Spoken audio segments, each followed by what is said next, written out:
Still in the works, Albert Pujols signing with the Dodgers. I did not expect that.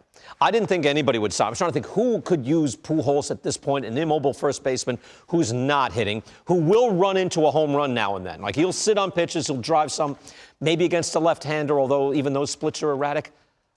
What were your thoughts when you read that? I was stunned. I'm with you, BK. I thought it was over.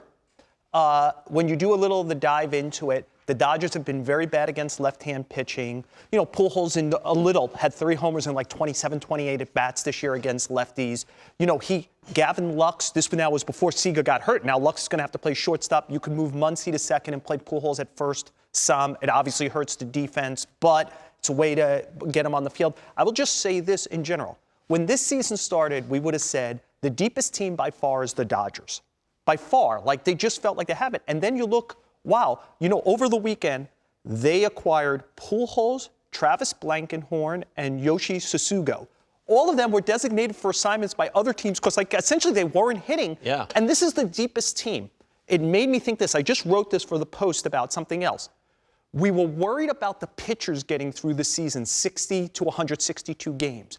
Look at how many teams. The Phillies played without a bench yesterday. The Mets played without a bench yesterday. I just told you what the Dodgers did.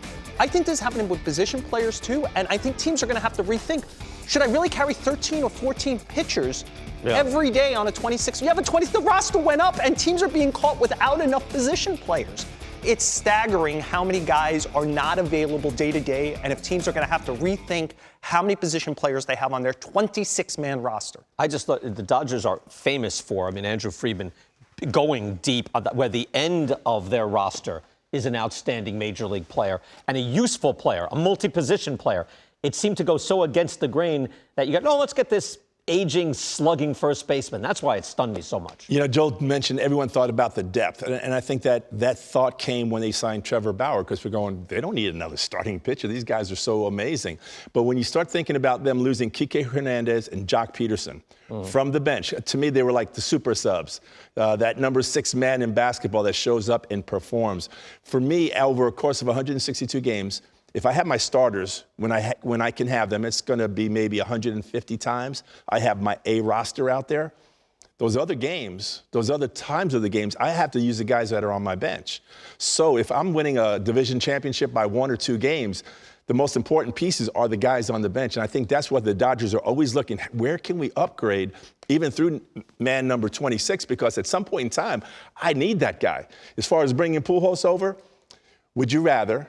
And let's play a game of would you rather. Would you rather have Noisy, Beatty, Raley, or Peters facing a left-hander when it counts, or do you want Albert Pujols? I'd have to dig into the numbers on that. Like, it seems that you would be pigeonholing it, Dave, to that exact, because here's like, when I looked at their lineup and I went, oh, wow, who's that guy? Wait a second. And looking up, Matt Beatty has been there. But the rest, I'm thinking, wow, that's surprising. But you're pigeonholing it to, yeah, against the left-hander, late in the game, big spot, 1 at bat. Yeah, maybe Pujols is better, but other than that, every other facet of the game, yes, no. But I think initially, I know there's been some injuries just in the last couple of days for them, but they only had Noisy was a right-handed hitter, Peters was a right-handed hitter, Pollock is on the IL, so they don't have a lot of right-handed bat coming off the strength off the bench. So I think that initially they acquired him for that because against lefties he's slugging .593. The rest of the team has not been hitting lefties.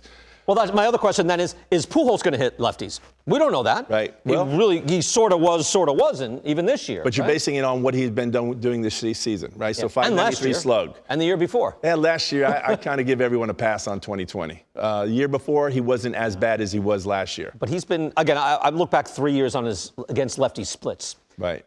There's mixed messages on that. Sometimes he does, sometimes he doesn't. But over the last 5 years, his OPS plus is 85. So I'm just wondering what he's really going to contribute.